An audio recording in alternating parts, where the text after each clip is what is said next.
Good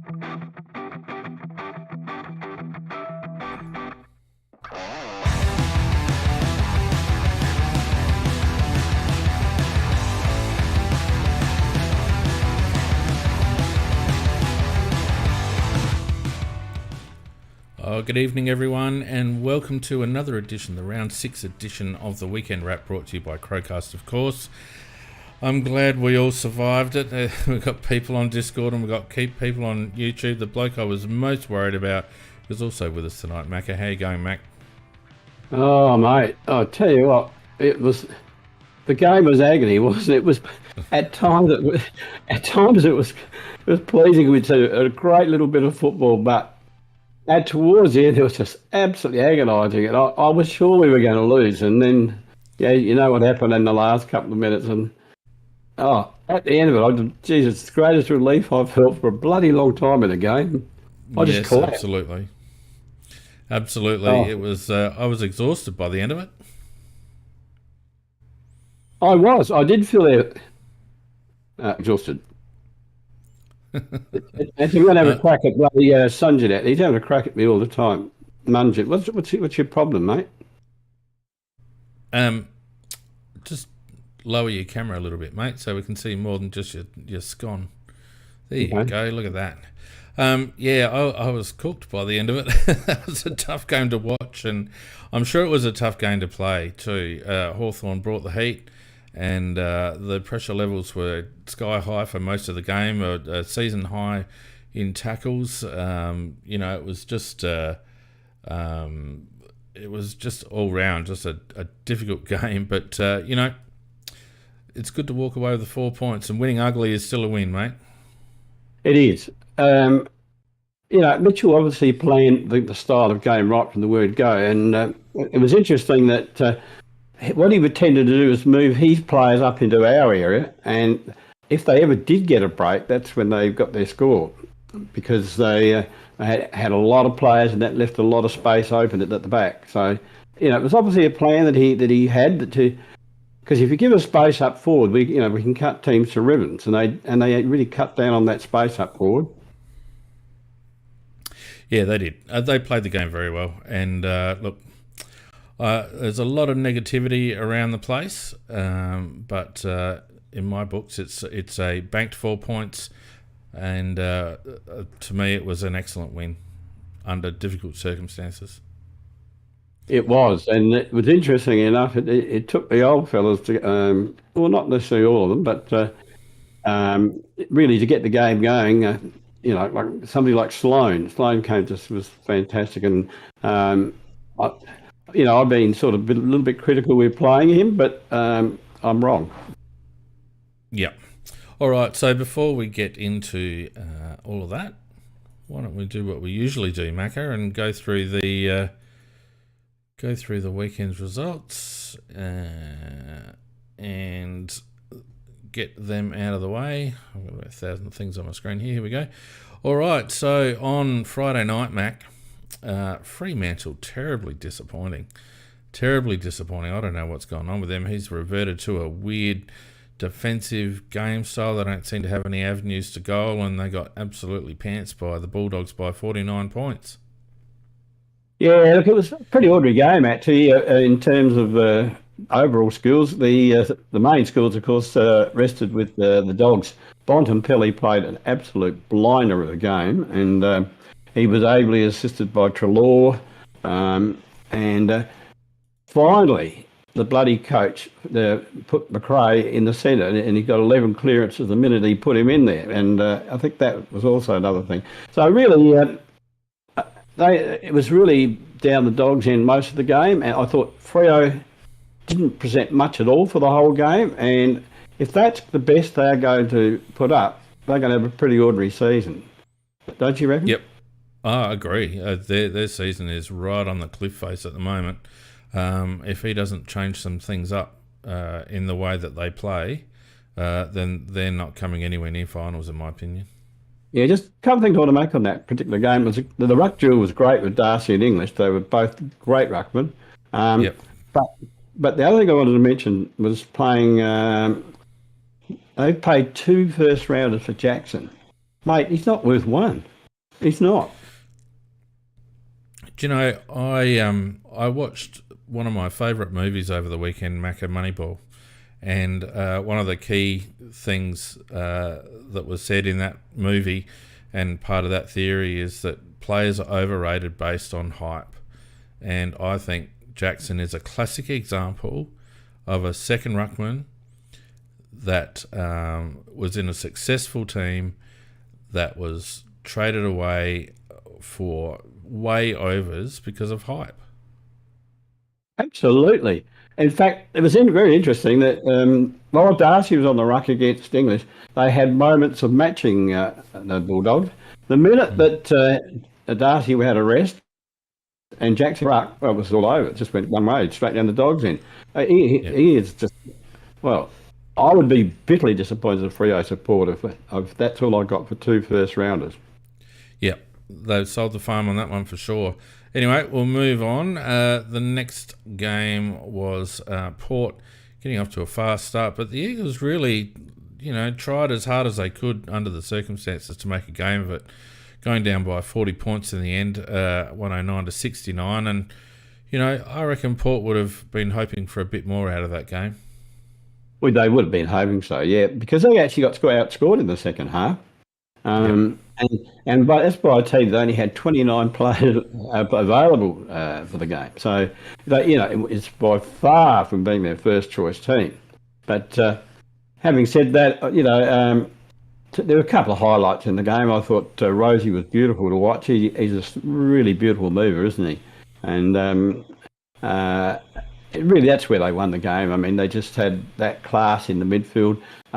They went up without a real ruck setup, and I don't know how that's going to work for them long term, because with Finlayson, they used Finlayson and what was his name? Teakle was the other bloke they used.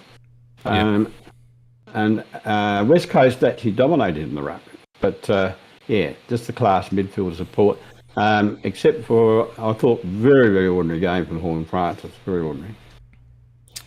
Yeah, he's about to get ditched out of my fantasy team. I've lost patience with him. But PJ Crow's in the chat saying George Aldis did an ACL in the twos. Yes, that's what they were saying. It's not actually been confirmed, but suspected very likely, yes.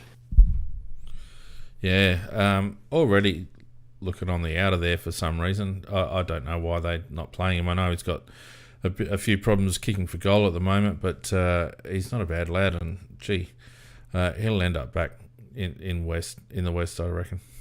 Well, they haven't got Marshall next week either. He got concussed, so he'll have to miss under the concussion rule. So they're going to be a bit down on tools. Yeah. The next game, the Giants and the Lions. This is a good game, this one. The Lions in the end by 21 points, but the Giants not embarrassed by their performance, I wouldn't have thought. No, I mean, overall, I think Brisbane's got more quality spread all over the ground. Giants have some really classy players on top of that. Kelly is all class. Canelio gets a heap of the ball. I thought they fought it out fairly well, but I think it was just class of Brisbane that told overall. Charlie Cameron up in the forward lines kicking 7 goals didn't help GWS any. So, that's really played pretty well. Played pretty well, Charlie. GWS, of course, without Green, which didn't help them in the middle.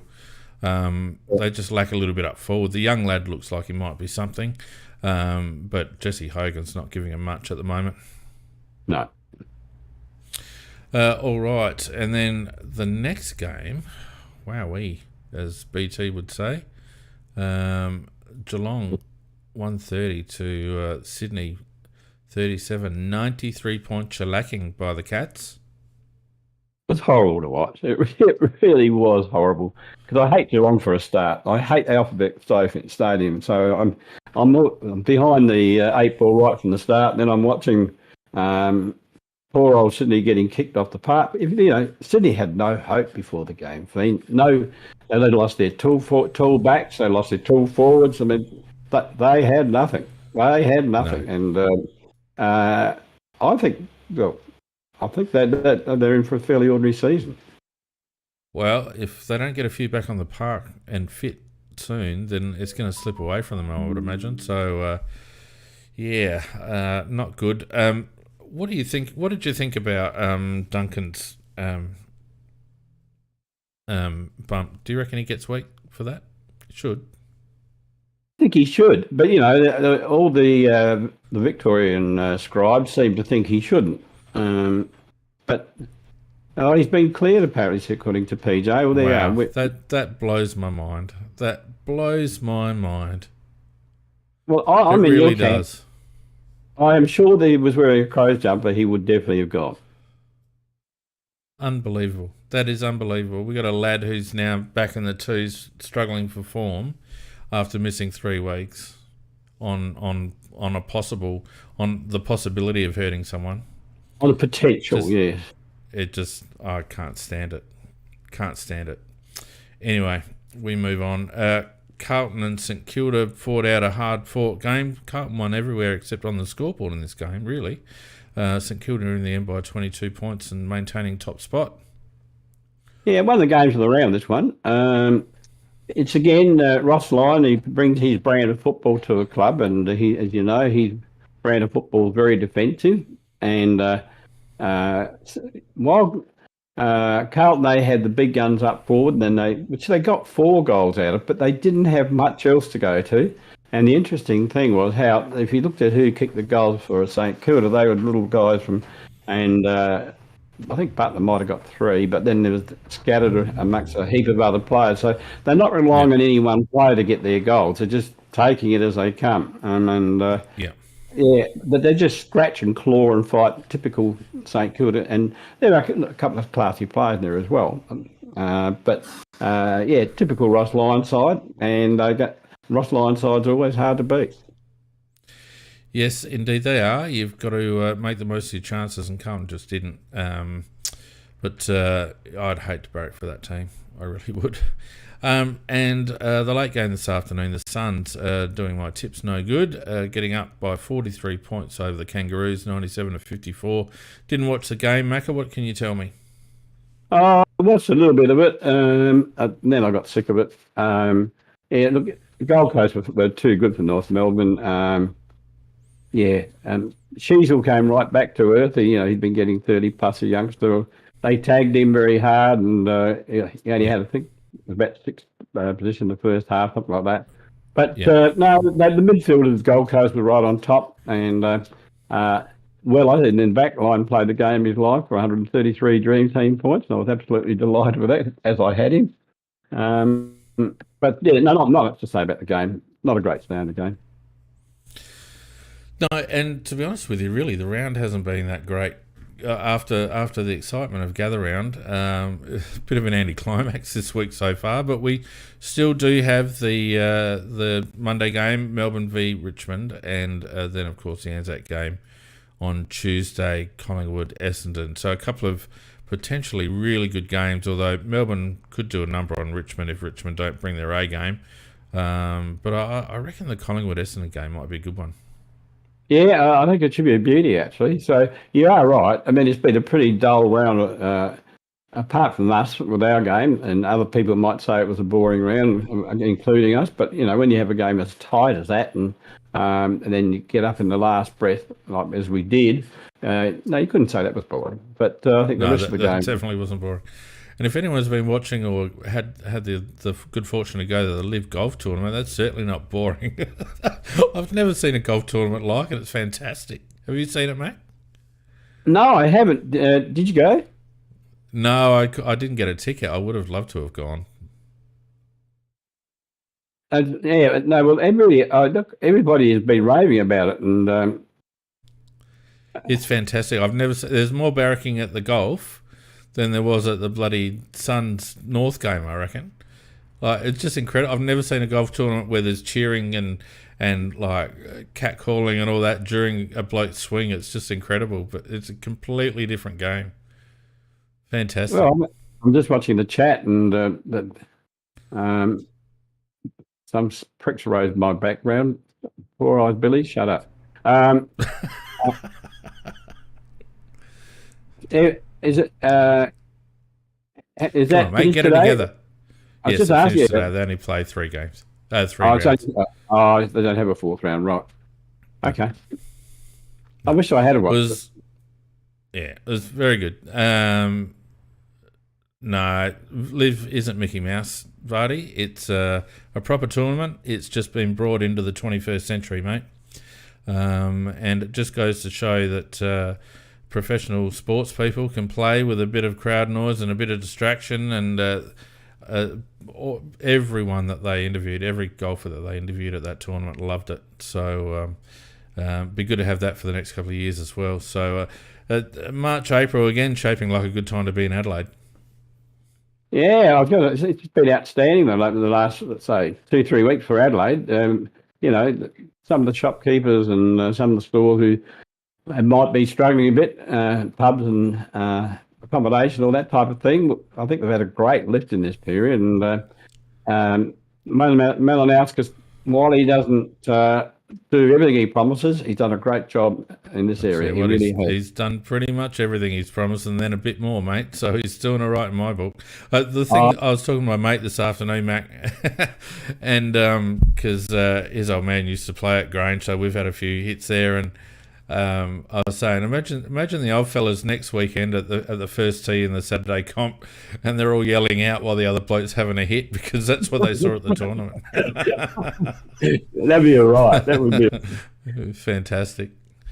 All right. Well, look, before we move on to our game, a special thank you to everyone who's joined us on the Discord chat and also everyone who's joined us on YouTube. I must say, Matt, we get really good live numbers at the moment on YouTube, around about 100 a week. So don't get nervous or shy or anything like that, because 100 pairs of eyes watching you right now.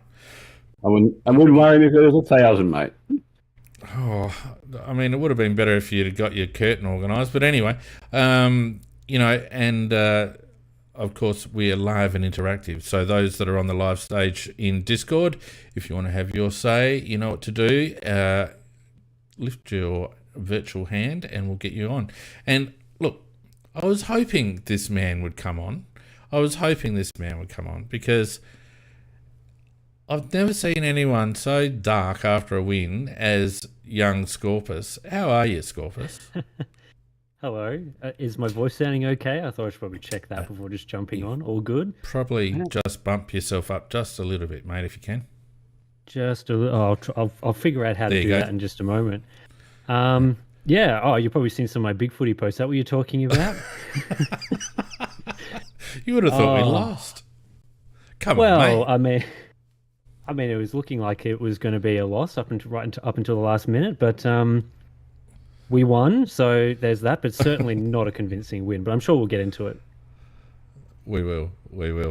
And for those of you who don't know, young Tim runs a small YouTube channel. So if you're into computer and technology, go and see Hardware Unboxed on YouTube. He's got 1 or 2 subscribers and gets the odd view. So just battling his way through YouTube at the moment, aren't you, mate? Oh yeah. Just the day-to-day life of that sort of thing. But yeah, no, it's been great to see the CrowCast numbers recently. It's really picking up. I think as the Crows have been improving, and there's a lot more interesting and exciting things to talk about. People are sort of jumping on board and getting around the Crows, which is great. That's right, mate. We did the hard yards, so now we're going to see the benefits of it.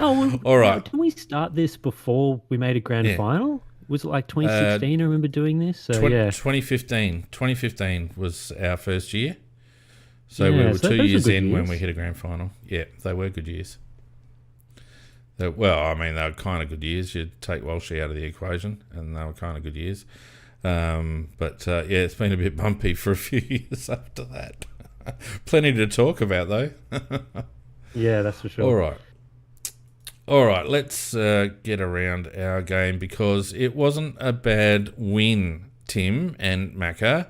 It wasn't a bad win. The Crows getting up in the end, 11-13-79 by 3 points over the Hawks, 11-10-76, with ice in his veins, Darcy Fogarty kicking the sealer, and then Jake Saligo just thought that it wasn't close enough and the fans hadn't suffered enough. So why don't we just try and turn the ball over with 1.5 minutes to go, just to give people a little bit more of a heart attack? Sorry, are you talking to me or I'm talking to everyone, mate. Chime in, say something, Mac. well, actually, it was hard attack material. There's no doubt on that. But I think it was. When we're looking at that they got that goal, there was 2 minutes and 10 seconds left, and I thought, we can't do this. We just can't do it. And anyhow, we went down and went eventually and worked our way down there. And that bit of magic by Rankin to get the ball when there were two opponents and to then snap the goal was actually outstanding. Back to the centre and then coming down again the same side to Fogarty, 40 metres out. I reckon it was about a 30-degree angle, and got ice in his veins. He is the best kick goal in the AFL, and he just slotted it. Look, and have the confidence to kick a drop punt from there. I would say just about every other forward in the competition would have tried to curl that around. For him to be able to just slot that drop punt through, and it never looked like missing, straight off the boot. I nearly fainted with joy, mate. I did say to Mrs. Mackett, if anybody in the AFL can kick it, it will be this guy. Yeah. Your camera slipped again, Mac. Either that or you've fallen down in your chair. Didn't your mother tell you to sit up straight? No, look. The bit that got me at the end was the following clearance. It's like, can we just hang on to it for a minute and a half, please? And then he's gone to kick it to a contest that's an half forward, and it's like, oh Jesus. I think that was pretty indicative of the whole match. We got in front, and then, just after we'd suffered through 120 minutes of excruciating, frustrating football, we go and just try and almost lose the match. And I think there was a couple of contests in Hawthorn's forward 50 in that last minute that we were very lucky to escape with. I think there was a push in the back, or sort of falling in a player's back in a contest that the umpires in a lot of other games would have paid that, and Hawthorn would have had a shot on goal. Giath missed not a sitter of a mark, but certainly there was a mark there to be taken. Yeah. So, very, very lucky. Very lucky. But Tim, we won the game. We won the game, mate. We won the game. Yeah, that's true. I mean, prior years, I think of sort of a Don Pike era, we absolutely would have lost that. 100%. Well, we haven't won there since 2005. We always have trouble against Hawthorn down there. We always have trouble against Hawthorn invariably have trouble against Hawthorn in general. 4 on the trot. I can't remember the last time we won 4 on the trot, or 4 of the first 6 in a season. There's a lot, and being headed in the last quarter and fighting our way back from 13 points down. A lot of positives out of that game. And yes, it was a scrap, and Hawthorn brought the pressure and we matched the pressure. But we struggled to execute our game plan under the pressure that Hawthorn brought. So it turned into a slog, and we didn't have the greatest service from our 2 main players in Dawson and Laird, so we had to do it without them. And our forward line, or our forward 50 entries, really weren't functioning terribly well, particularly in the first half. So there was a lot going wrong, and yet we still got the points. And, I would imagine there's a fair amount of tape to be watched on Monday, but it's always better watching the tape when you've banked the 4 points, I reckon. Yeah, I have to agree with that. We did a lot wrong. I mean, there's no doubt about it. We did do a lot wrong. I thought that we got caught out so many times that where our backmen had wandered right up with their forwards, and because, as I said, they were crowding us a bit in our forward line. But as soon as they got possession of the ball, they took off like 100 mile an hour, and they got so many opportunities that way. I would say that Nixie's going to be very upset about some of the backmen in particular, that they did not really play very intelligent football. They really, if they want to plug up and in our forward line, all you have to do is wait for the thing to come back. I mean, like Stewart does that for Geelong, is always somebody's waiting back, but that wasn't the case. Now we were just sort of following our opponents right up all the time. Well, not only that, Matt. Sorry, go on, Scorpus. I'm interested that Macca sort of jumped to the defence as the first part to talk about having issues. I thought it was more the connection into the forward line, which was excellent in the previous couple of weeks and just totally fell apart today.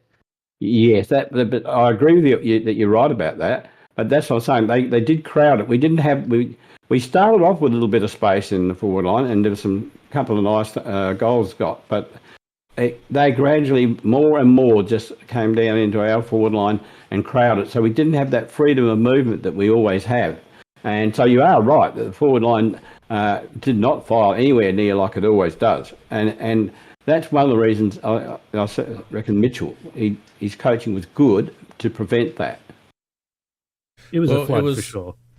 I mean, it was a Clarkson cluster, really. They just got numbers around the contest and compressed the ground and took up the corridor, and that was the thing. And what ended up happening is we kicked it up and down the line because we couldn't really get much in the way of transition across the ground. We couldn't change lanes very quickly or very well. They had all our outlets blocked up pretty much, and so we reverted back to that, that long bomb down the line, the long bomb into the forward 50, and it really wasn't effective. And it wasn't helped by the fact that I felt our forwards played, or particularly our tall forwards, played from behind for most of the day. I don't know why, but it seemed to me that Hawthorn defenders were leading our forwards to the ball for most of the game for some reason. So, that efficiency that we've built up over the last month or so going into forward 50 just dried up completely because of the way that Hawthorn played. So you've got to give credit to them. But by the same token, it would have been nice, and I think one of the focuses during the week, hopefully, will be that we just needed to be more patient with ball in hand. Our uncontested numbers were down. Our marking numbers were down because we weren't getting the ball as much on the outside and able to chip through like we have. And that I feel like the pressure that Hawthorn put on us made us panic a little bit, and not just we ended up playing their game, I guess, is what the bottom line is. We played their game. They didn't allow us to play our game. We played their game all day. Yeah, look, I agree 100% with that, and I know Scorpus might be angry with our forward line, etc., but it was very difficult for the forwards because of what was happening further up ground and the way the ball was coming in. The thing that really disappointed me was, I was sort of looking across our team before this game and looking at, where do I slot in all the players? Like if I was going to just list out a best 22, who's on the wing, who's in the centre and stuff. And I came to the conclusion that our side's very versatile. Like there's a lot of players there that can play multiple positions. You could have players rotate from outside to inside, forward line, all around the ground. And yet we had Dawson kind of getting shut out of the game by the pressure of Hawthorn being played on the inside, and we didn't seem to do anything about that. Like I did in the last quarter. There was a little bit of that, but I would have thought that as soon as we started to hard tag him, they could move him back, move him forward, just try and really, I guess, free him up a little bit, because he is, like previously when we had players like Sloan get tagged out of the game, it's very difficult for him to play deep in defence and then deep forward back to back. Whereas with Dawson, we can play him anywhere. We could move Chase Jones around the field. We could move Millerer from defence to the wing or something. Saligo played more inside this week than previous weeks. We had Pedlar. We've got Rankin who could play more inside. And we seem to stick with a very similar group of players there who were just getting beaten by the pressure. Well, see, I disagree with you a bit there, mate, because up until the 5-minute mark or 10-minute mark of the last quarter, we're in front. So even though they weren't playing their free-flowing, aggressive brand of football, we were still in front. And I didn't mind the fact that we were sticking with structure. What I did like is when the whips were cracking in the last and we needed to change things up, Dawson went back to half-back. He brought Sloaney into the midfield rotations. I even saw Murray up forward at times. He did change a few things up, but I just don't think the game warranted you've got to allow a good player to work through that tag. And a player as good as Dawson is only one play away from breaking the game open, and I think Nick's allowed him the opportunity to do that, and I don't think that's necessarily a bad thing. He had a horrible day, Geordie. He couldn't take the ball. He couldn't get any space. He was obviously affected by the tag, etc. But, we're in learning phase, and I don't want to see a situation where Dawson is taken out of the game just because of a tag. I want him to be able to work through that. Yeah, I think that's a fair point. 100% a fair point. I guess, would like to have seen him, I don't know, like, not so much as a reactionary move, as in like, oh, he's been tagged for a quarter, let's now shift him back to defence for a quarter, but more just throughout the game. If it's clear from the opening 5 minutes or so that he is going to be receiving some very heavy attention, that he can just start plonking himself around in a few different positions, which, again, you did bring up that he did shift around a bit in that sort of final period of the game, and yes, we did win. But yeah, I guess that's just my thoughts. Yeah, and look, the other thing too. Sorry, Mac. I'll let you have your say. Just to finish that off, what I didn't see is any real support for our mids. There wasn't a lot of blocking going on. There wasn't a lot of assistance from the periphery. I would have liked to have seen, particularly around stoppage, I would have liked to have seen Jones and Murphy provide a little bit more support to try and free Dawson up. We really did go head-to-head and man-to-man with them in their midfield. And Newcombe did an excellent job on Dawson and got a fair bit of the agate himself. And they just sat on Laddie all day. So I think, I probably stand by what I said, but I would have liked to have seen us maybe mix it up a little bit more in the midfield in terms of blocks and that sort of stuff. What do you reckon, mate? Well, what I was going to say about the midfield is that, it's right at the back, that Dawson, he was a bit uncharacteristically fumbling a bit today with the pressure that he was getting. He still had a reasonable game by normal standards, but not perhaps by his standards.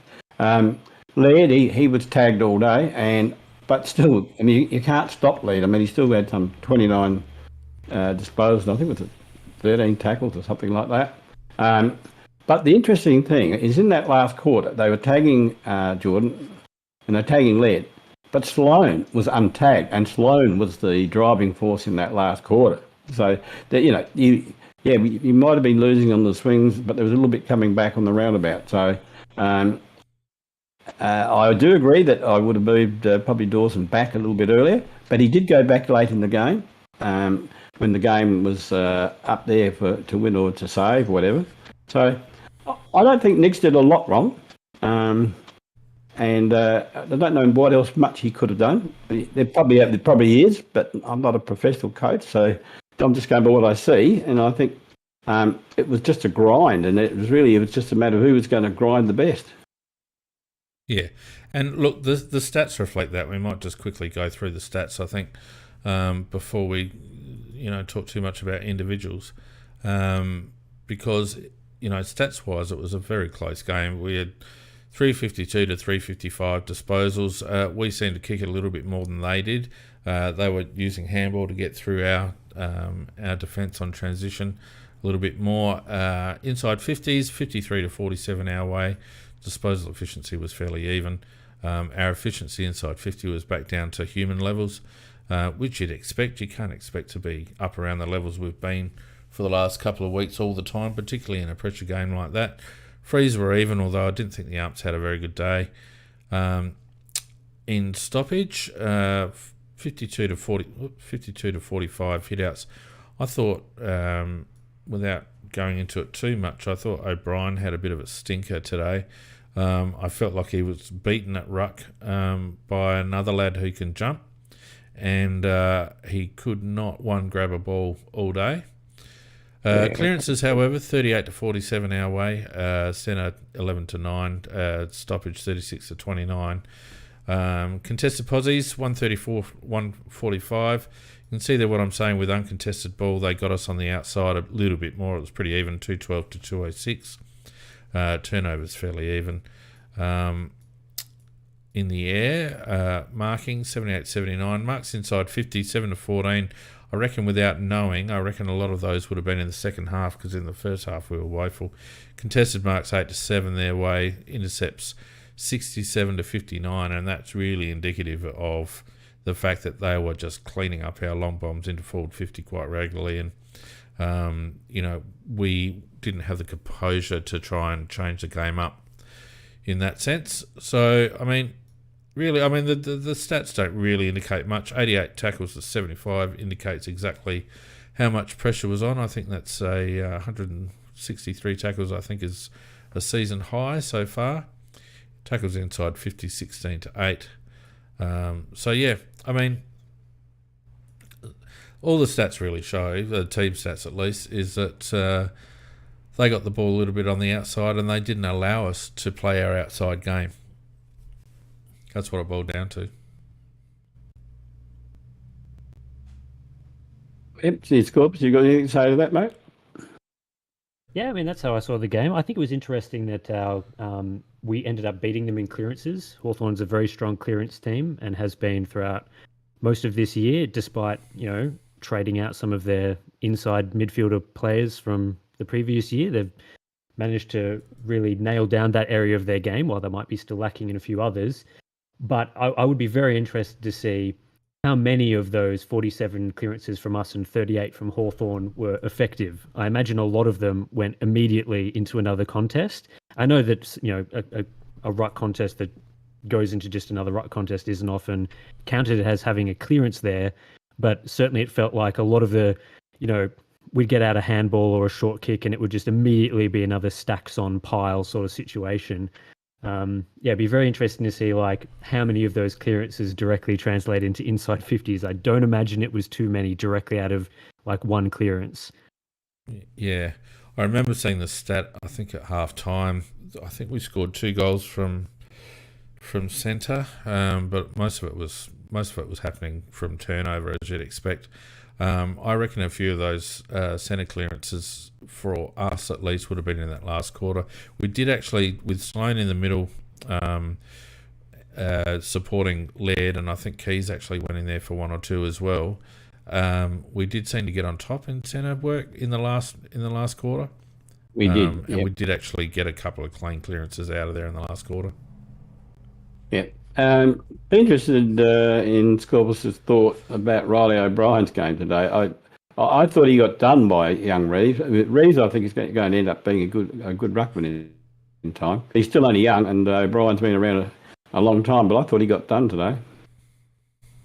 Yeah, he was great the last couple of weeks, so, it's hard for me to sit here and say he has had a terrible season, but I think this game, I'm not sure whether it was as much he was getting directly beaten by Reeves, but and I think Phoenix has brought this up on the podcast a few times, he's a very one-dimensional tap ruckman. He's not particularly creative. He has his hit zones. And James Worpel, he just planted his ass right in that hit zone. Yeah. And I reckon Riley O'Brien directly, under not under pressure tap or anything, directly tapped it to Worpel maybe four or 5 times, certainly 3 times, I reckon, in the first quarter. Yeah. Very, very obvious. And I think that really set the tone for his game. Yeah, we say that week after week. We say, don't we, Finn? We say that week after week. He just keeps tapping to the opposition all the time. No regard of where our men are. His marking game was also off. Oh, yeah, it's terrible. But in general, we just couldn't grab the ball. It was like a wet day. The amount of fumbling at ground level, but also marks that were second grabbed or dropped or whatever, it was horrific. We just didn't seem to be sharp. And it was interesting because our SANFL team didn't win either. We got done by Centrals in a close one, and they didn't look sharp either. So whether the 10-day break had something to do with it, I'm not quite sure, or whether the teams just come off the boil a little bit, which can happen. We've had a couple of 5-day breaks, so you don't know what goes on behind the scenes at the club, but the whole club, both 1s and 2s, just seemed a little bit off the ball and just not quite sharp with their ball skills. I think it's very good call by Fiend there, because of the fact that we had that 5-day game break, and we was worried about whether we'd be capable of maintaining our intensity. Well, we were very intense, and we were obviously very conscious of it as a team, and with also obviously the fitness people, all the rest of it, and we played really top intense football. But it didn't look like that today, Feen. It looked like we'd had too long a break, and when we'd sort of dropped our intensity and we couldn't quite pick it up again. And, that's one of the reasons why I'm happy with the result, because, in times past, if we don't turn up to play and we would get beaten by 5 or 6 goals on that effort. But they were able to pretty much match Hawthorn's intensity. It wasn't the intensity so much that was the problem. It was just, our skills fell right away as a consequence. We didn't handle the pressure in terms of our own disposal and our own ball handling. But, we're certainly at them in the contest. Yeah, it felt a bit like we sort of... I definitely agree that we matched them in intensity. It wasn't we didn't rock up to the game.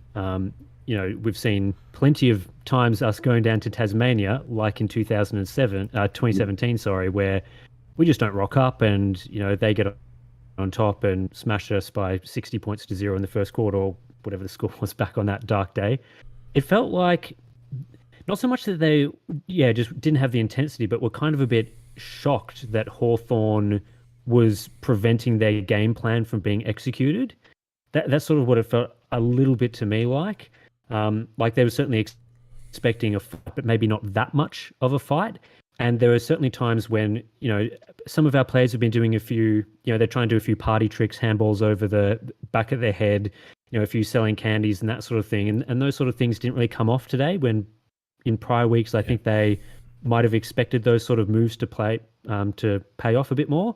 So, yeah, it felt like they were sort of a bit, I don't know, maybe it was more of a mental thing as well with the pressure, like dropping uncontested chest marks inside forward 50, missing sitter goals. A lot of that isn't physical pressure from Hawthorn, but it felt like they knew that they weren't having the game on their terms, and that sort of flowed onto all of their football.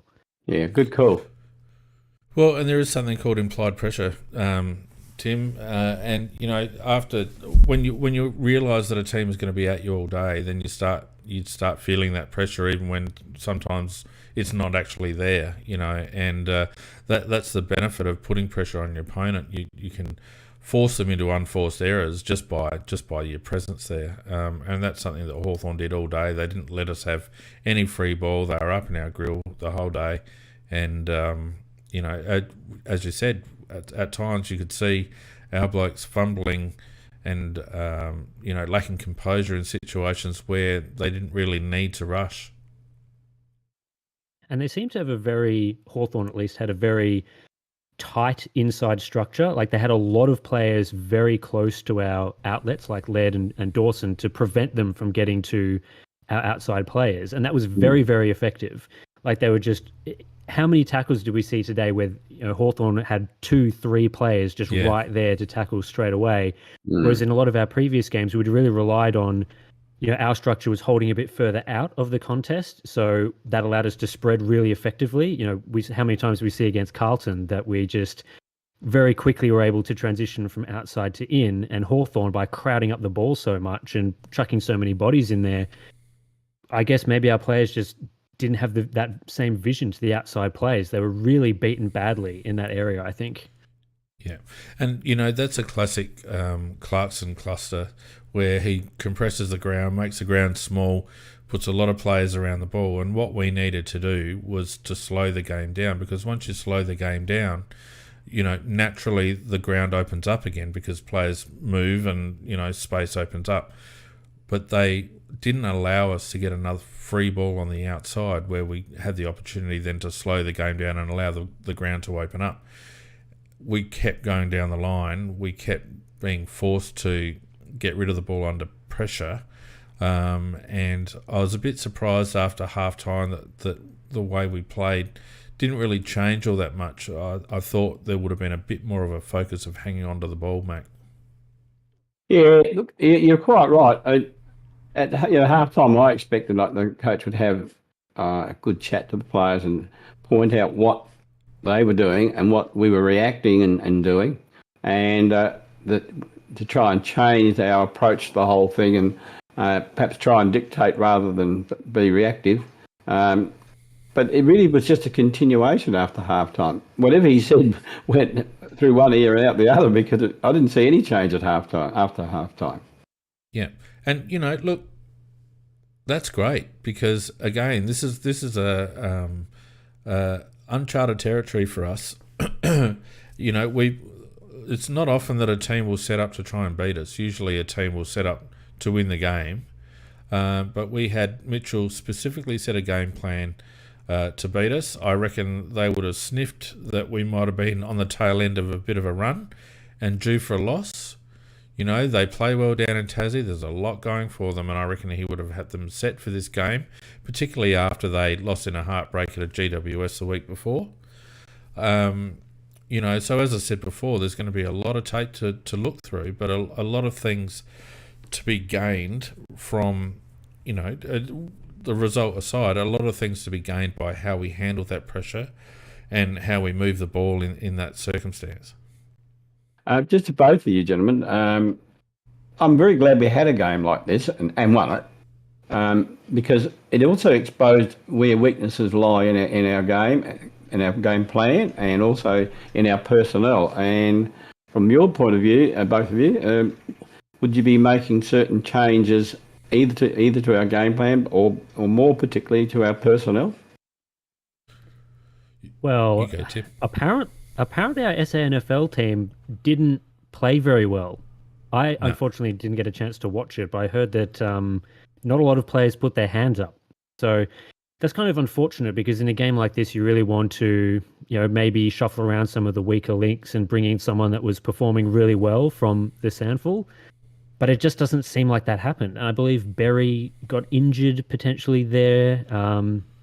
Schoenberg had some stats, but wasn't apparently that amazing on the day. So it makes it hard, at least from that. I think with the game plan thing, it's really going to be a week-to-week sort of proposition.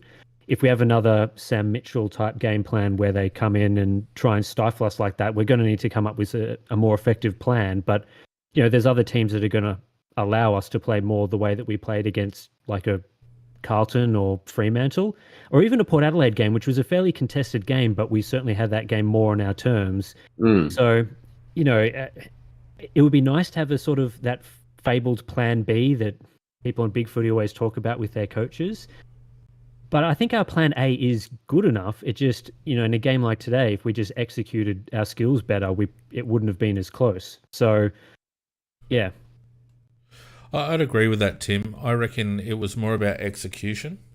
I don't think wholesale changes apart from forced changes need to be made, really, Macca. And like Tim said, and I watched the SANFL game, and, you can make a case for Lockie Gallant. You can make a small case for Shuey maybe being a sub. I don't know. He got 26 or so, but his disposal is still shabby. And doesn't look. I want to see Harry take a game apart before I bring him back up. So there's not a lot there. And admittedly, no one wants to go out to Elizabeth to play a game of footy, and we played exactly like that. Keane looked okay, I guess. I think Keane is the type of player that would be solid, irrespective of form. And I think we've got to be careful sometimes to judge SANFL form, because we've seen it before that players just play better when they're in a better standard team or a better quality game. So, but look, Mac, I really think it was about execution under pressure, and I think the focus really needs to be about execution under pressure. It's going to be, without jumping the gun, a completely different game next week against Collingwood. And I wouldn't imagine that Collingwood would be trying to close the game down. I think they'll be trying to open us up, to be honest. I think changes will be more about matchups, I think, next week than anything else. Yeah, I think you're right about that. In the game that we're playing next week against Collingwood, that side in particular, I can't see them playing any type of game like style of game like that was played today. So I think you're right. I mean, they really like the gun and run and style and move that ball really fast and catch people out. And so, yeah, we'll be able to play our style of game if it's good enough against them, because they are a good team. They play good footy. But they won't be crowding it like it was today. So we don't have to adjust our game plan for them. We just have to play it better. I agree with that. I was disappointed with Miller at times for a little bit of lack of courage, I thought. Yes, there was one or two times that he. There was one time in particular in the last quarter where he physically changed direction instead of straight lining the ball, and I mean, it's just what you get from Miller, unfortunately. I don't know whether he will ever iron that out of his game. Lockie Scholl has ironed it out of his game to a large extent. Full credit. Miller is a far bigger boy than Lockie Scholl is, but I saw him move his line in that last quarter, and it's like, gee whiz, you just can't do that as an AFL footballer. So, but I don't know whether we've got many options for his spot at the moment, Mac. No, and that is probably the problem. It's easy to talk about replacing somebody, but you must have somebody that's better to replace them with. Yeah. And also, I think it'd be pretty stiff to single out one player from that match as being like, that you were the specific person that we need to drop because that wasn't good enough. I agree that Miller had some poor moments, but don't think he was necessarily alone in a drop-worthy game if it was sort of a more normal game. Yeah, that's true. I mean, he was one of the few I saw that shirked it, though. I didn't see any others shirk it. No, I didn't either. It's actually interesting to see Lockie Scholl do particularly well. Well, not like he had an amazing game or anything, but we talk about Miller as sort of an outside user type player. He loves to, his big skills are his ball use and ability to evade tackles and stuff. And yet Scholl was, Miller had a bit of a stinker, yet Scholl, he ended up with a reasonable game for a player that, throughout most of the game, we weren't able to get it to the outside very effectively. But, in previous years, he would have just totally fallen out of the game completely in that style. And yet this week he did okay. Yeah, it's a good point you raised because we didn't really...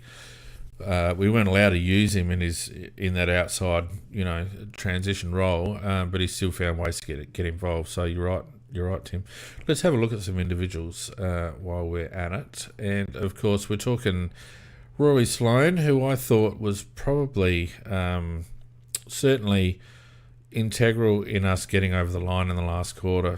For the match, he had 30 disposals, 15 and 15, but if you have a look at his last quarter, there are 11 disposals, 5 and 6. Really got around it in the last quarter and was quite pivotal, I think. He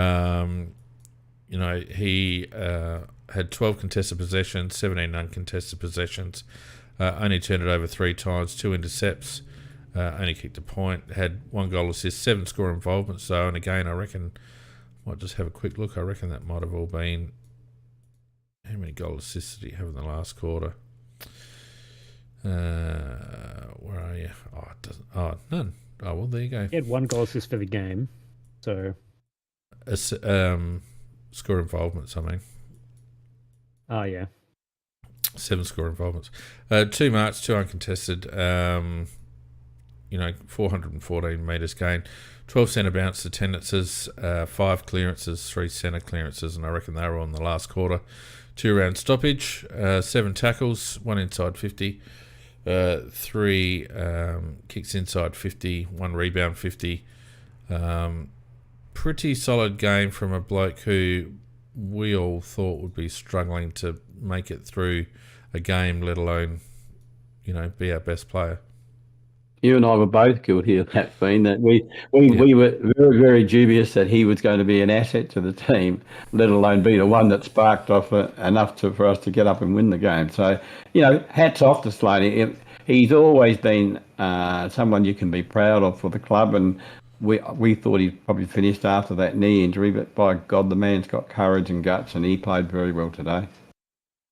I thought it was the first match in quite a while that if Sloane wasn't playing, that it would have been highly detrimental to the game. I think he was integral to the win. And, I think back, when was the last time that Sloane was key to a win?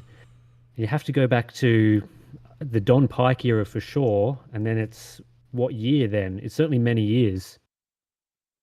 Yeah. Would do an absolute match winner, yes.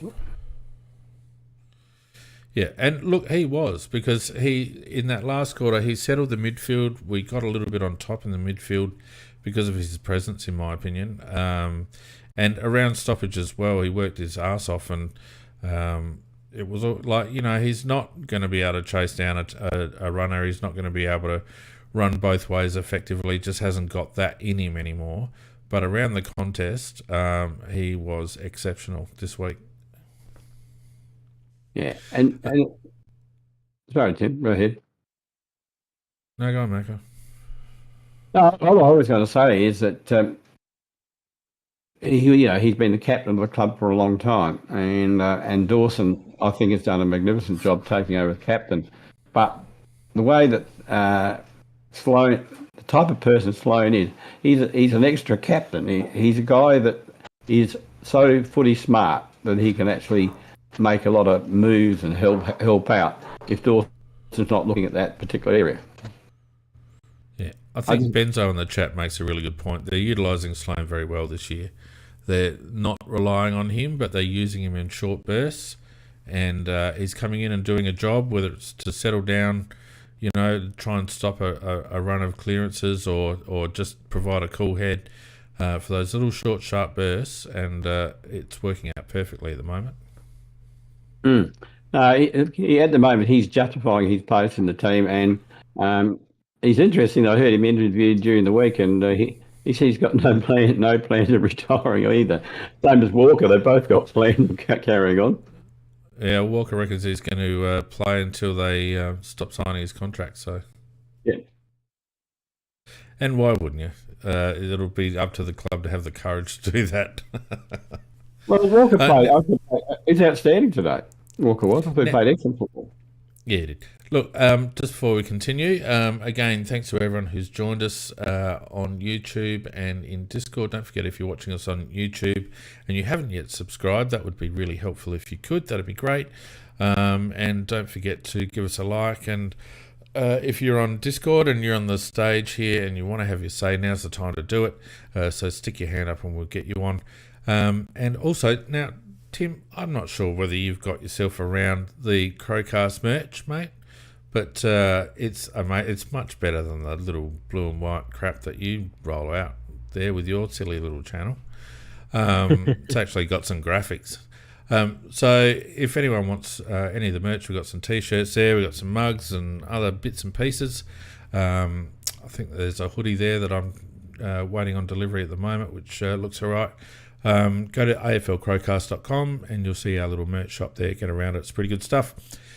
All right. Let's have a look at Lairdy. Now, I thought they held Lairdy pretty well, but he still had 29 touches, didn't he? But it's indicative of what they did, that he only had the 9 kicks and the 20 handballs. He really was under the pump whenever he got ball in hand. He did have 12 tackles, though. He had 21 contested possessions, which is amazing. 9 uncontested possessions, 6 turnovers, 3 intercept possessions. He would be bloody sore tonight, I reckon, Mako. Yeah, look, in fairness to Lairdy, you say he didn't kick a lot. He had most of the handballs. Well, when he had those handballs, in fairness to the guy, he's probably got 2 or 3 players hanging off of him, and he's gone down to the bottom of the pack. Yeah. He's got the bloody ball. He's getting hit from all sides, and he's got the ball out. I loved his game. I thought it was a game of courage by Lairdy. Yeah. It attended 20 centre bounces, had 10 clearances, 2 in the centre and 8 around stoppage. 12 tackles, 1 of those inside 50. He had 4 inside 50s, 2 rebound 50s, and a couple of 1%ers there. Look, considering they put so much work into him, I thought it was a pretty good effort for him to keep on and just be integral in us being able to match their pressure in close. Yep, totally agree. I thought I had Sloan and Laird as our best two. Yeah, well, the next guy, Mac, you had a bit of a dip at last week. Well, that's possible. Mr. Saligo, he said that he had a stinker. I think were your words, stinker. And he did. And he did, but I didn't. But I also didn't ban him from playing anything like that. I mean, he could play, as I said at the time. He just had a stinker, and you can have it. I can remember playing one day, busting my ass out and getting 3 possessions for the whole day. So I know what it's like. That was one of your better games, wasn't it? Oh no, I had some. I'm not yeah, all brag, right. Come on, keep going. I had some big numbers, but I remember playing under the oval against busting my ass off 3 possessions, and that happened to Saligo last week, and it was a stinker. But he is a class lad. He really is a class lad, and he just showed us today what he really is. He just bounced right back. I mean, he would have copped lots of flack about he get his forward disposals, etc. Maybe from teammates taking the piss out of him and all that sort of stuff. But he is the real deal with Saligo. He really is. He's a long-term real deal for us. Love him. Yeah, I'm wondering how you know that you racked up lots of stats in your day, Macca, because did they record them on stone tablets or something? Do we have to go to Stonehenge to see the archives to see what stats you picked up against the university in 1893? Well, when Moses wasn't playing, he used to do it on the sidelines, mate.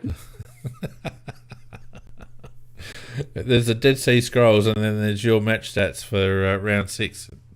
That's what they are. Maybe they haven't decided it yet. Anyway, look, back in today's world, Jake Saligo bounced back really well, I thought. 25 touches, 18 kicks, 7 handballs, 5 marks, 6 tackles. He had 15 contested possessions. Bloody hell, this thing's just scrolling all over the place here. 8 clearances, 4 of them in the centre and 4 around stoppage. 6 tackles, as I said. What I like the most, 7 inside 50s as well. He wasn't always using the ball great, but it was that kind of game. But this was a game that you would expect a young lad who's a bit light to maybe drop away. And the fact that he was able to bounce back and be involved in the contest and be integral in the contest, it was a really good bounce back game from Jake under that sort of pressure, in my opinion. Yeah. Right from the word go, you could see he was on. You could see it right from in the real early minutes of the game. He was on. Yeah, he obviously played with a bit of intent. He wasn't going to have 2 of those stinkers in a row because, he obviously listens to the podcast. Couldn't have that right up again. But, the thing was, in that sort of heat in this game, for a second-year player to, be effective and pick up 25 positives is a really good effort, in my opinion. Yeah, I thought he was excellent. I think it shows why you need to back in players, especially young players in that sort of position. You can't just let a player have, 5 terrible games in a row, of course. But if you have one, now would disagree that it was a stinker last week, but all game, it's really good to see our coaches just backing them in, because there were certainly eras at the Crows where one bad game from a young player would mean instant demotion, and under Nix that hasn't happened. So that's very good to see. Yeah. Agreed. Interesting, just throwing up stinkers. I thought that Jones didn't have a good game today, yet he was outstanding last week. So hopefully they back him in again for next week. You going to throw him under the bus as well? No, I'm not throwing him under the bus. I never threw Saligo under the bus. I just commented on the game that they played, and I thought Jones wasn't quite there today. But whereas I thought last week he was outstanding. And I could actually see the tread marks on the back of Saligo's head from where you ran him over the bus last week, Macca. You're exaggerating as always, Phoenix, or exaggeration. but he did have a stinker. Jonesy, as I said, he was down, but I hope they back him in for next week. I think they will. Oh, he got a lot of media attention. Yeah. He did. He did. Jones. That might have been a bit of a distraction, Scorpus, don't you think? Yeah, I think he's very much a confidence player, and certainly some of the articles that he was, interviewed for, he was talking about being indecisive on the field and sort of getting caught up in his head a little bit with the way he was playing. And, it felt like he was freed up a bit last week playing against Carlton, but certainly this week Yeah, he sort of, it seemed like maybe that attention playing on his home, back in Tasmania, Mm. maybe a bit much for him. And, I don't think he was terrible. He certainly, when he did get the ball, he seemed to be reasonably effective.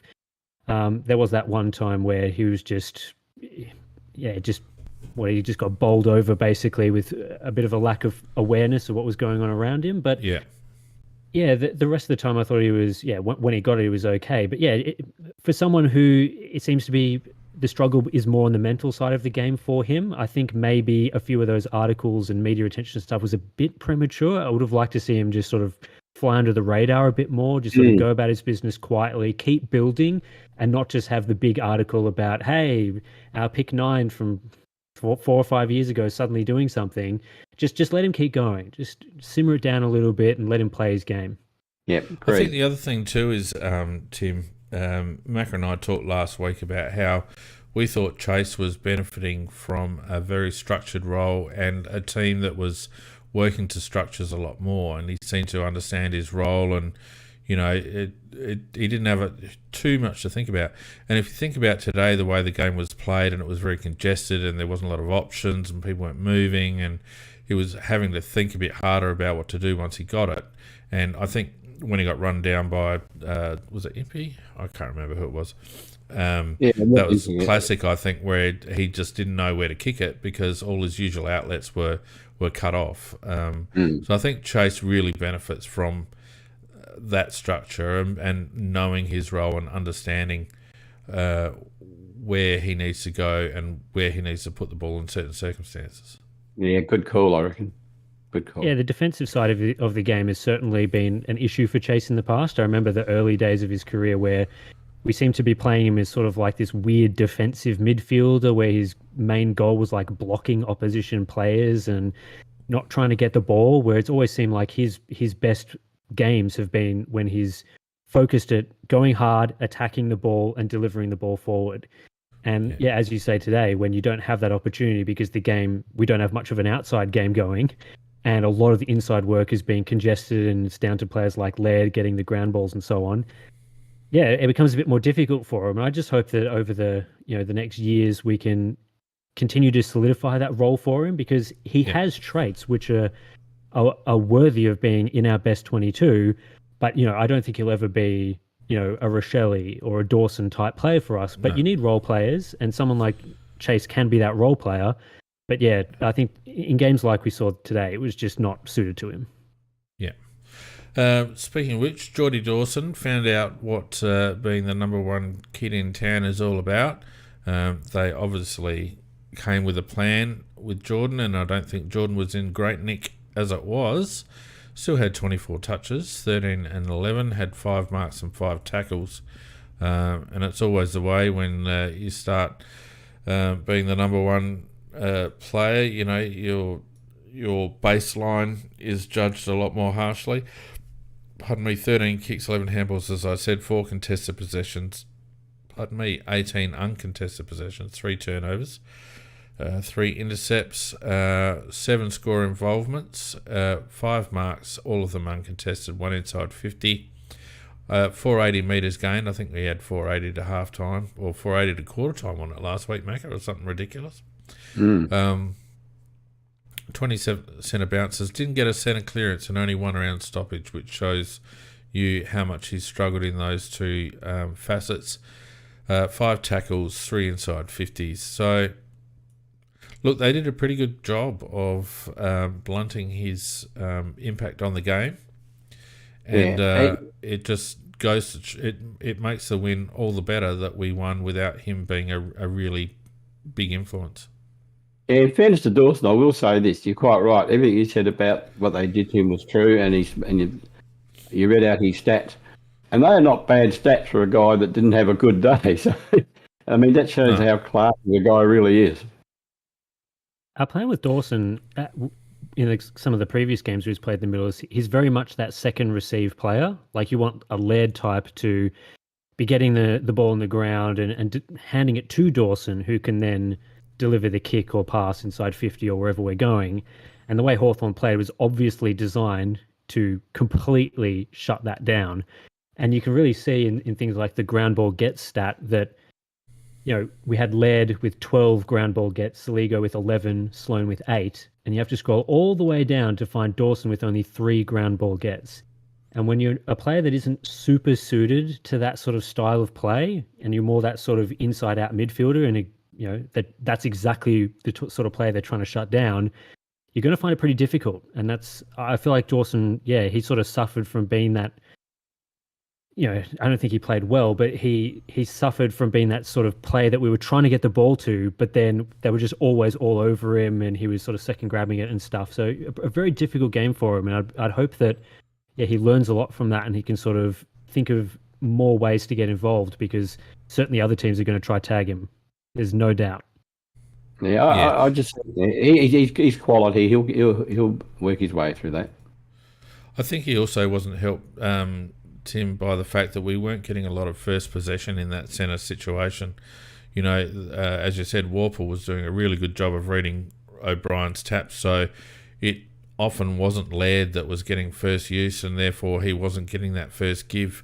And you're right, he was getting blanketed enough that he wasn't getting much of it at all. So he'll have to work through it, but all the good players do, right? So it'll be very interesting. And we said this last week, didn't we, Mac? It'll be interesting to see what happens with Geordie once he gets the tag. And we've seen it straight up. So it'll be very interesting to see what Collingwood do next week. Yeah, one question to both of you. Do you think we should have tried Pedler in the middle at some stage? Because he was playing well. Yeah, I mean, I talked earlier about sort of, I like the versatility of our team and the number of players that can play in different positions. I felt like some of those times where we were struggling a little bit, and certainly there were times where Hawthorn were well on top in areas like clearances, and luckily we did manage to even that up towards the end of the game.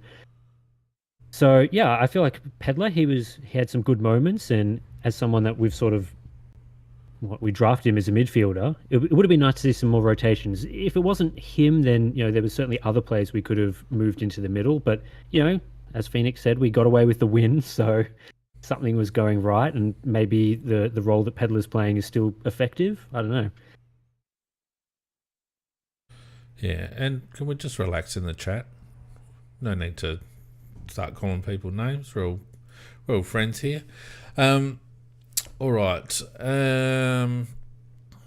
Tex, I reckon, we'll have a look at, because I thought he was pretty solid, except in the last couple of minutes of the game where he thought it was a better idea to handball back to Lockie Shoal instead of have a ping himself from 45. Oh, that was great. That was crazy. Oh. Bloody hell, Tex. No. But anyway, 16 kicks, 4 handballs, 8 marks, 4 tackles, kicked 4 goals, 1. So he had his boots on, which is good. 5 contested, 15 uncontested, 2 turnovers. They didn't allow him to get up the ground that much. One of the features of Tex over the last couple of weeks is his ability to get really high, but he seemed to get most of his stuff inside forward 50. Did have 10 score involvements, 8 marks, 1 of them contested, 3 marks inside 50. So yeah, I mean, it was a very good game from Tex. He did his job, did what he had to do.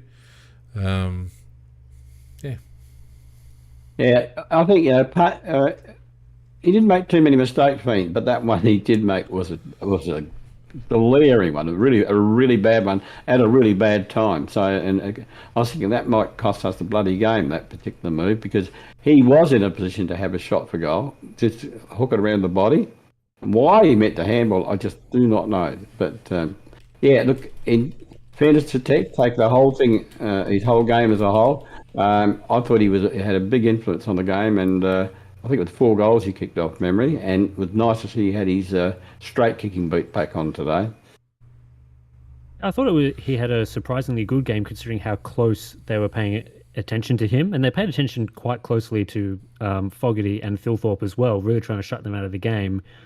And obviously Tex is a class player, so it's very hard to stop him, especially in those sort of, as you say, he gets those outside opportunities. It's not necessarily a lead or whatever. You'd like to see him take those snaps and opportunities a few more times. But, a player like, I think he was on Frost for a fair bit of the game, and Frost certainly had some good moments, but Tex is clearly a class above in terms of player. So I think that really showed today that despite how closely they were trying to play him, that he's still good enough, even at his, he could only be a couple of years away from retirement. He's still, he's able to contribute in those situations, which is good. Which he did. Yep. Yeah, and Fogarty had a bit of an in and out sort of a game. Obviously, kicked a classic to get us over the line, but I felt for a while there he really struggled, and he seemed to be playing a little bit behind for much of the game. So it just shows. And obviously, Thilthorpe didn't give us much, so it was good that that Tex was able to stand up. I'm still not 100% convinced that Fogarty, Walker and Thilthorpe is the right configuration. I think in the future our forward line is Fogarty and Thilthorpe as the two main men. I don't like Thilthorpe as a third tall. I don't think he's very effective in that sort of role. He either needs to be in the midfield using his skills, and I'm not an advocate of him in the ruck. I mean actually in the midfield, or as that forward line focus that we saw. I think it was the Port game. Was that the game where he really started clunking it and was really dominating in that role? And I think Fogarty was out injured at that time. So one of those two positions, I think third tall, a lot of the focus goes to Fogarty and Walker, and he sort of gets a bit lost, and he tries to move up to the wing at times, but he can be blanketed, and I don't think his marking game was on today, unfortunately. But I think the future for him is certainly full forward, I would say. Yeah. You said him as a ruckman before, so... Yeah, I'd rather see him as a ruck. Well, I think long term he's our first ruckman. He's got to lift his game a little bit if he's as a ruckman, though, playing. I would say that a little bit of rucking he did today. He's 19, Macca. If we want him to be a ruck, Or 20. That's 5 years from now, sort of thing. Yeah, I think so. Yeah, like Tim English, sort of development track. Yep, that is fair. He's a kid, mate. That is fair comment. All right, just quickly, some of the others that played well. I thought Lukey Pedler played pretty well, 15 disposals, got involved a fair bit. I agree, I probably would like to see him run through the midfield at time, because I just reckon he's Gary McIntosh reincarnated. Probably doesn't have the tank yet, but even just one or two every now and again, if you don't mind, just to clean someone up would be good to watch. Lockie Murphy I thought was serviceable, tried to get himself involved, didn't do a huge amount, didn't have a lot of impact. I thought our halfbacks struggled today, Smith and Hinge. Hinge probably the best of them, although I think he's got an injury now. I think he might have done a collarbone. Which won't be good. Yeah, I think so. But they certainly didn't have the same... They seem to be getting held more accountable. They didn't seem to have the same licence to float across and provide chop-outs. Was Hinge still on the field at the end of the game? Yes, I think. Maybe not right at the end. Happened late. Yeah, I missed that. Smith didn't let you down. He still just kicked most of his kicks. Well, I mean, the game suited Smithers. It was right. He's rubbing his hands together going, yeah, great. I can kick the ball 60 down the line and no one will care. Yeah, those sort of players have been effective for us previously because we've worked really hard to make space for up the ground, so they had actual targets to get to, but Hawthorn just completely shut that down. So that's right. Really, there's no easy outlet for them. Like, we saw a couple of times players like Hinge try and, weave his way through contests and stuff, and that's all they were really left to do because there were just no easy options, no easy ball for us on the outside. So it's a hard game to rate for those sort of players because, I agree that Smith has kicked plenty of balls lately, but, was he playing his role? Was it his fault or was it the fault of players up the ground? I think in this game it was probably more the work of the players in the midfield and forward line. Yeah. Well, as Fred said, he gets away with it this week because of the way of the congestion. But I was going to throw one at you there, Fiend. It was Houdini at the game. Rochelle was magic in the first half and he disappeared at halftime. Yeah, he. Again, he's a kid, Mac. In and out of the game. That's what you're going to get from a kid. His first half was magic. I mean, he just got so much of the ball, and he was Except actually his disposal. I would be critical of that. But he played well as a midfielder and roaming around the ground. He has the ability to make space and find space, which, as I said, whether they got somebody to tag him, and all of a sudden I just didn't see him in the third quarter.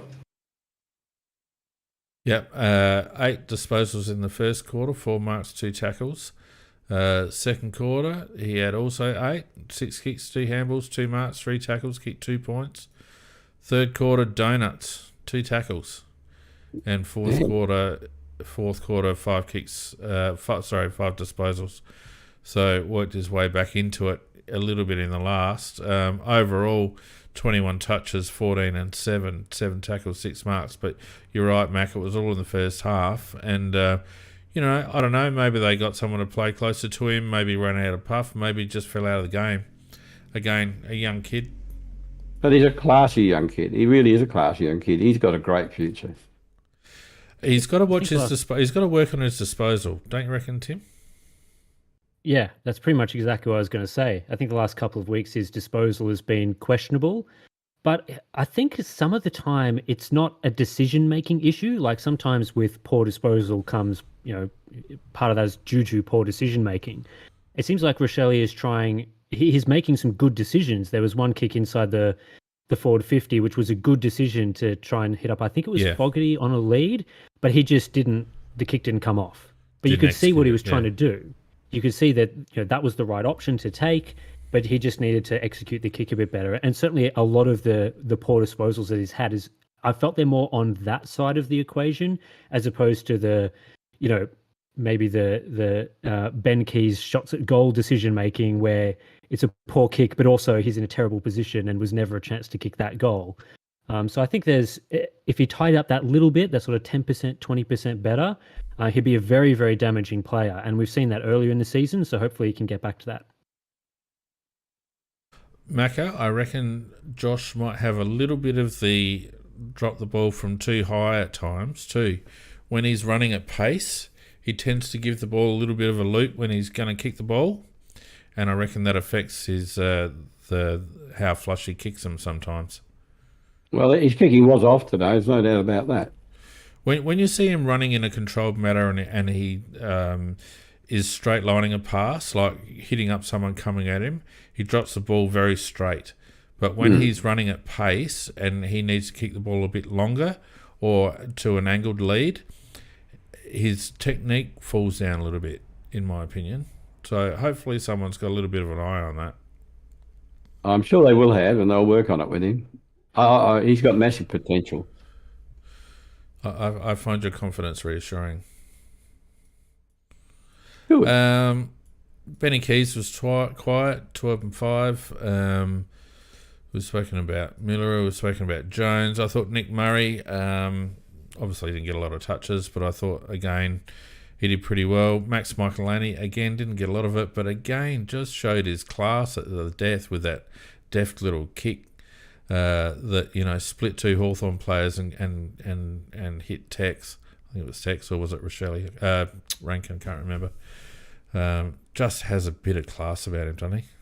When he did that kick, I was sure it was going to get interfered with, but didn't it? It just found its way through. As you said, very deft kick. He had 9 tackles. Did he? Michelani, yeah. Michelani. Probably wasn't hard to have 9 tackles in it. Yeah. What'd you say, Bill? What'd you say, Macca? What did I say about what? What was his name? Michelani. There you go.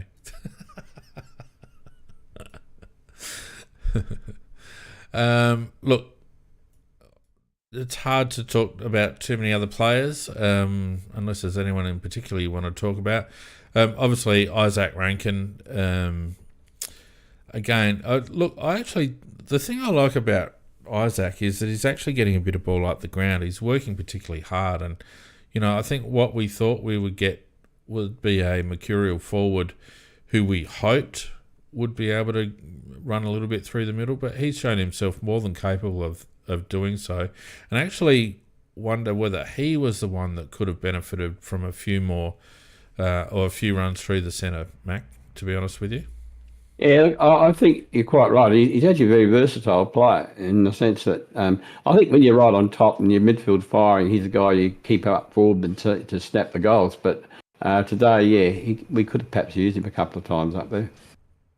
He's a one-touch player, and it was clear even towards the end of the game that he was, where a lot of his teammates were fumbling the ball, that his one-touch ability was still there. So I agree. I think it would have been really great to have seen him more around the midfield, maybe not inside midfield or centre bounce or anything, but further up the ground, because if you're having players that are just sort of fumbling and making mistakes, and you've got Dawson down on his form and stuff, having that player that can go in there, get out some clean touches and do some nice creative things would have been great. But he was still able to impact the game, and ultimately that snap he had from the boundary was crucial to the win. So I think he had a good game. Agreed. Yeah, I think they could probably consider using him a little bit more around the ball, just to break things up a bit. It was very dour in the midfield. You had Hawthorn clogging it up and us struggling really hard to break free. But Ranks is exactly the sort of bloke that come in there and just burst through and break it up a bit, in my opinion. It's incredible the way he can dodge around players. It looks like he's definitely going to get caught, but he runs one way, feet go the other, just palms off. That goal, look at that goal. He chested off two players to get that goal. Hello, somebody playing the piano? That's just my phone. Oh, okay. There was a bit of discussion from Hawks fans that the Rankin goal was out of bounds. Now, I think it's them having a bit of a sook, but I'm interested in the opinion of you two. Was the Rankin kick, or the Rankin, I think he shuffled around a little bit, was it out of bounds? No, I do. And that didn't even crossed my mind. He was out, the ball wasn't. I don't think he was out of bounds. I mean, obviously him physically as a person was, but the ball, I don't think so. That's right. His foot went out of bounds, but he kept the ball in. It was very much like the Eddie Betts goal of the year, where he went to ground, held the ball in, then got up, and then kicked his left foot torpy. But no, Rankin kept the ball in. I mean, the boundary umpire was right there. You could see it on the replay. The boundary ump was right there. If that ball and the whole ball's got across the line. So I think they're just having a sook. They just cry. Yeah, it is nice when that happens, though. You see a few cries, few sooks, and I think it improves the quality of the goal if there's that discussion afterwards. It's nice. Especially from Hawthorn. When Hawthorn people are complaining about umpires, you just got to have a bit of a laugh. Oh, they were saying on Big Footy that they got absolutely destroyed by the umpires in the last five or so minutes. I'm like, come on, mate. Seriously? The amount of throws they got away with throughout the match was insane. There's one. It's happening consistently. There's one-handed one. The guy was tackled and he threw it out one-handed. Yeah, that was a shocker. I couldn't believe it. The umpire could see it. I just couldn't believe it. It's happening consistently this season. But a lot of the other day when blokes were just basically putting the ball on the ground when they got tackled, it's like, what's going on? Murray did that once. When he was tackled, he actually put the ball on the ground and then picked it up again, and he never went fold the ball. So look, it goes both ways. And but look, they can scream their guts out. We could scream our guts out. Overall, it was just a scratchy game. It would have been hard to umpire. Yeah, I don't look. What I'm not seeing is any value out of the four umpire having the extra umpire there. I haven't seen any value in it whatsoever. Zero. Yeah, they seem a bit. They're not decisive enough. Like there's a lot of who's going to pay that decision, and you have some often it's an umpire from well out of the play that is making very obvious calls like a throw or a holding the ball. Yeah. I think there was one today where it was a holding the ball decision that was paid by the umpire well up the field when the umpire right there definitely should have paid it. So yeah, I agree. I don't think it's been super effective. They seem to be too focused on not paying too many frees, as if like paying 30 frees per team per match is bad. But I've always thought that they should be paying any free kick that's there. If it's there, it should be paid. There shouldn't be some quota that they have to go, work towards. And it feels like, even with the 4 umpires, they're sort of still going by that quota. With 4 umpires, they should be paying more frees. There's more vision, more angles they can look to see infractions, and that just hasn't happened. Yeah. What is happening with that? And I agree with you that they seem to be paying less frees, and they're also seeming to allow people longer to get rid of the ball when they're tackled. And I think that's directly contributing to this issue that we've got with dangerous tackles. If they they blew the whistle earlier, then blokes wouldn't have 5 minutes in a tackle where in the end they've got no choice but to try and bring the guy to ground because there's nothing left for them to do. So on my thunder feed, I was going to raise that exact point. I'm blaming the umpire for all these sling tackles because they don't blow the whistle. It's not the umpires; it's the directive. They're only umpiring as they're told to umpire because it's consistent. It's not just 1 or 2 umpires; it's all of them. But it's a result of that directive on the ground. What the umpires are told to do and what they're doing. It's 100% right. I mean, it's. Carney's sort of crept into the game in the last year or two because of they just won't pay holding the ball. Yeah. So I don't know whether... I mean, I've heard 1 or 2 commentators say that as well, so I wonder whether that'll get some scrutiny. But I think it's a real issue. If you're going to let the guy have, 5 or 6 seconds in a tackle, then that's what's going to happen because the natural instinct of the tackler is to bring them to ground. That's what you're taught to do. And so when you're standing up in a tackle, it takes leverage to be able to bring someone to ground, and often that results in a what looks like a sling, even if it's not really a sling. Yep. It's so weird too because the AFL is always constantly going on about, we need to speed up the game and reduce congestion, and yet having umpires take 5 seconds to adjudicate, a ball up or a holding the ball decision slows the game down. It makes it easier for teams to structure up, and it causes more plays to form around those sorts of packs. If umpires were really quick about, paying those sorts of decisions, and then on top of that, not allowing players like James Sicily to just sit on top of Fogarty when he's got a free kick and pay that immediately as a 50, the game would open up much more significantly, and you'd have fewer dangerous tackles. And would be much more open and free flowing, and it would be easier for teams to break through zones because you wouldn't have that stop-start game and ball up and congestion and stuff. It's really odd because they've introduced all these other weird rules, the stand rule and the extra long, the goal square type stuff, and yet it's in those contests where there's some easy things that they could be adjudicating better, and they just don't. Yeah, I agree. Adjudicating a tackle is very simple. It's, first of all, is it a fair tackle? Second of all, did the guy with the ball have prior opportunity?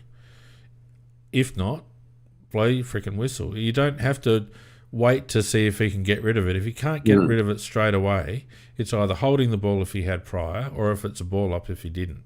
The end. And that can take 2-3 seconds to adjudicate. Correct. Totally agree, Payne. It's something I've been red hot on. They're creating the problem at the moment. I think so. They go through these weird bloody periods of strange interpretations, and I just don't understand it. They just fuck around with the game. We've got rules. Why don't they just bloody enforce them? Yep. Anyway, all right. So we're now 4 on the trot. Scoots asked us to talk about 4 wins in a row. I reckon it could have very easily been 6 with a stroke of luck against GWS and, a slightly cooler day. So I reckon it's a good start. I don't think we could have asked for a better start overall.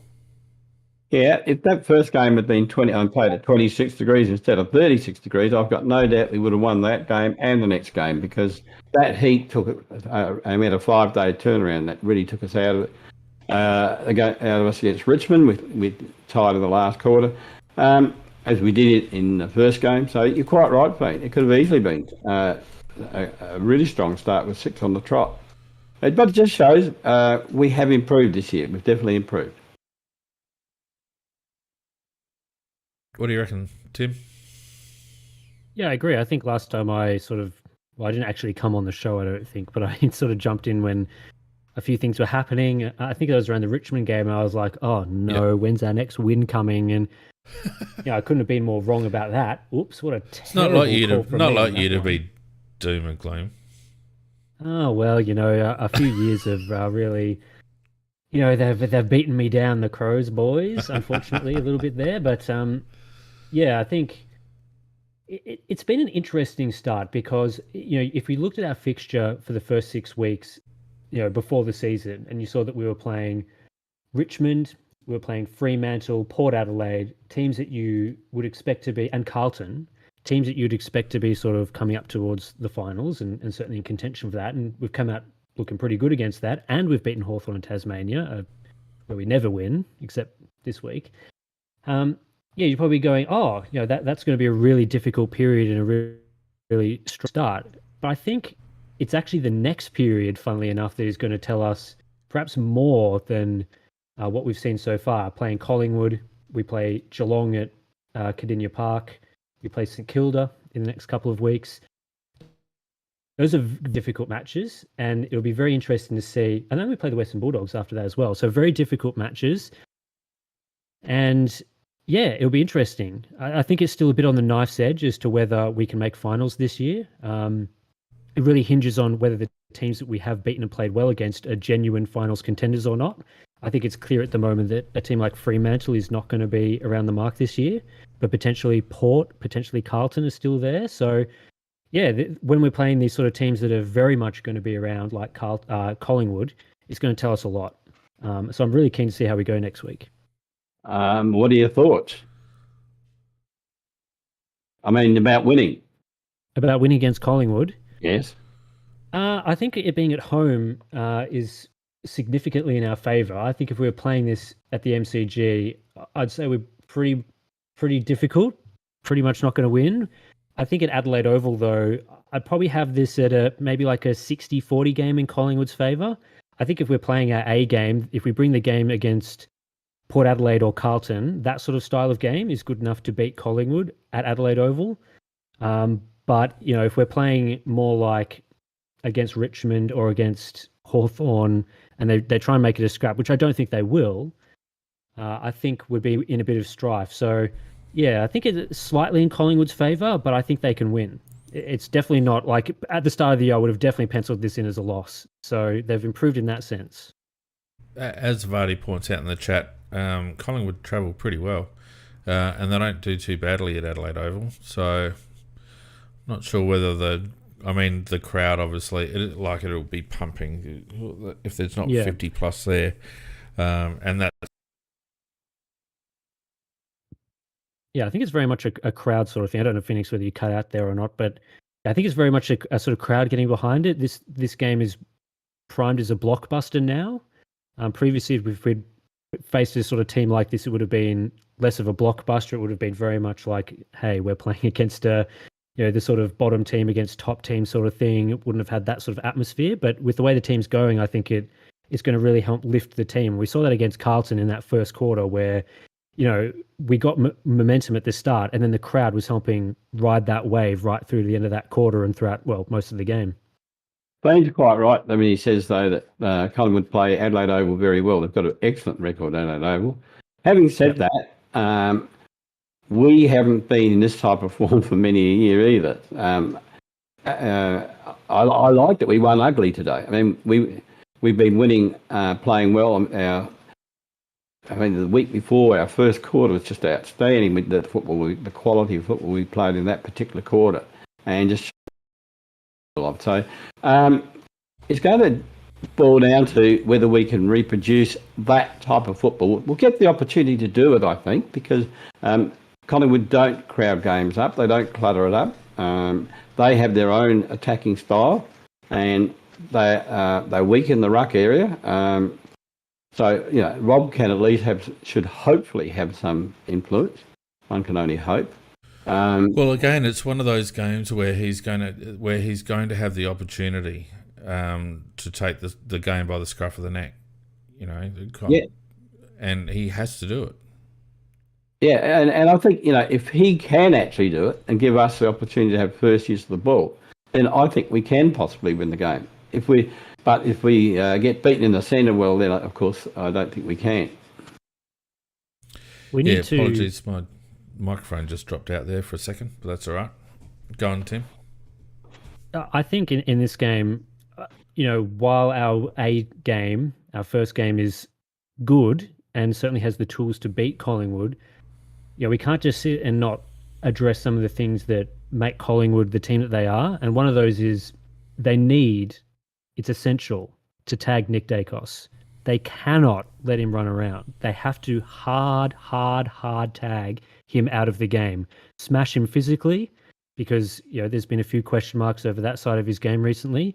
I think seeing some talk in the chat about Keys potentially as a player to do a role there, but they can't just let him cut us up, because if we're playing that sort of outside spread, fast attacking game, and Nick Dacos is getting 40 touches, that's recipe for us losing. Whereas if we can sit someone on him and really take him out of the game, he's been so influential for them that will be really key for them to shutting them down. Yeah, you mentioned Keys, and it's interesting because, he is the one player that can run all day in our side. Whether he's got the class or the quality to keep up with Dacos, because Dacos is a very sneaky player in the sense that, when I say sneaky, clever. I've seen other people put tags on him, but they give up after about 15, 20 minutes because they just can't get near him, because he just reads the play so well, and he just takes off when you don't think he's going to take off, and then all of a sudden the play goes and there he is. So he is a very hard man to stop. But look, I do think we should try to make him accountable, and I do think the player we should try and use on him is Keys. Well, I'll just say something on that. I think the game's gone past a hard tag as such. I would be rotating 2 or 3 players through Nick Dacos, Benny Keys, Luke Pedler, and I'd actually also consider putting Tom Duday down there. Soligo too? No, not Soligo. If he's filling the hole, I think a nice Darcy Fogarty running hard at the ball, if you catch my drift, would be a really good way to sort of impose ourselves on the game and on Nick Dacos. But, the other thing that really worries me about Collingwood is that they are a very good team in a close game. They have excellent structures. They are very well drilled. And it comes down to, the final quarter, and it's within 10 or so points. You put a lot of money on Collingwood to win in that sort of situation. So we can't have Jake Soligo kicking the ball to a contest in our forward 50 with a minute to go if we're up. We need to have that situation locked down and know to be kicking, trying to find that free player and kicking sideways and those sorts of things. So that worries me a little bit. But like I said, I think that they're still in with the chance. Yeah, it's an I like the option in the chat. They're talking about Max as well. That'd be an interesting little option, even if you gave him a quarter to see how he went.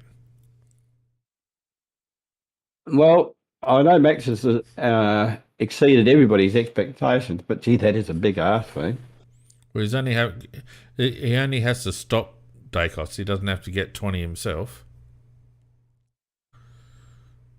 No, well, he's got an engine that can keep going like Dacos. Dacos got a massive engine. Well, that's what I'm saying. I reckon you rotate a few players through him. We also might need Michelani to stop someone like Jamie Elliott, who always seems to bob up and destroy us a little bit. So he does. He does. True. Yeah, he's still needed down there. And I mean, on top of that, they've got Bobby Hill, they've got Jack Ginnivan back in the team. Bo McCrew is quite a dangerous sort of smaller type forward. So yeah, they've got a lot of options there, especially with their lack of key position players at the moment. In the forward line in the ruck. Yeah, I'd be pretty hesitant to. I know you mentioned bringing Duday down as well. Yeah, I think those sorts of players would be quite useful for us in this game, whereas, a player like Jordan Butts may not have as much of an opponent. So, not that I play Butts on Dacos, that's ridiculous, but you know what I mean.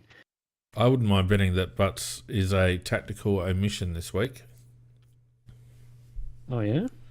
Bring you've got Murray on my check. Who else do you need to match at all on? we don't need to worry about Frampton. He's probably going to play in the ruck and be pretty useless. So no, Ash Cox won't be Johnson? playing Vardy, I don't think.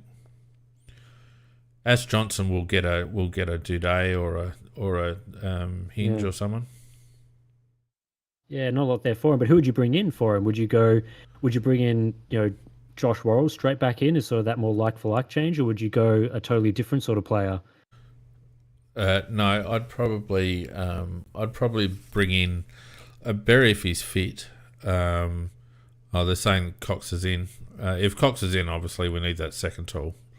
But otherwise, If Cox is in, wouldn't he play ruck and then shift Frampton down back again? They've been playing. Or do you reckon he'll play forward? Probably. Yeah, probably. Is McStay fit yet? Ooh, I don't think so. He did a finger in. I don't know how long whether he's going to be playing or not. Anyway, I wouldn't mind betting if it'll.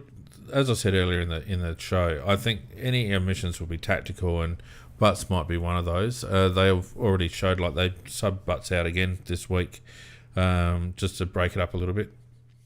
Is something wrong with Butts? Physically? Oh, I don't know. I'm not his doctor, Mac. No, he's moving poorly, compared to past years. Yeah, we've commented on that before. I don't know whether he's carrying something. Didn't he have his calf strapped last week or the week before? Had something. Yeah, he had something strapped. I don't know whether he's thigh, calf, whatever. Yeah, I don't think he's 100%. I think it's hard to draw too many conclusions from his subbing in this game either, because he had no opponent. So it was a matchup thing. Hawthorn played 0 tall forwards, so I mean, it made sense from a tactical standpoint. Yeah. Anyway, I reckon, I don't know about you, Mac, but I reckon we might just sneak over the line against Collingwood this week. I think it'll be a belter. I really do.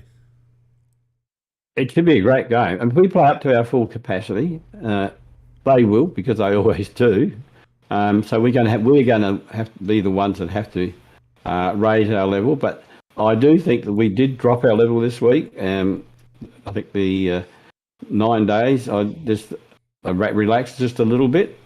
Smith was down watching the golf there at one stage, and I just think they all just got their minds off a little bit. But no, with Collingwood coming up, I'm sure they're going to be tuned up, and we'll give our best, and then we'll find out whether our best is good enough or not.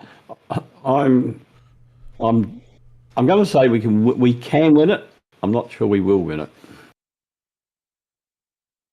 I think they're up for a 5-day break, aren't they? Coming off Anzac Day, so yes, let's hope for a really tough match for them, a really brutal, close, hard game. I mean, they're facing Essendon, aren't they? Is that the usual Anzac Day game? So Essendon, I expect them to win that pretty comfortably, unfortunately. But hope for a hard game, and then a 5-day break, and maybe that'll give us a bit of an advantage.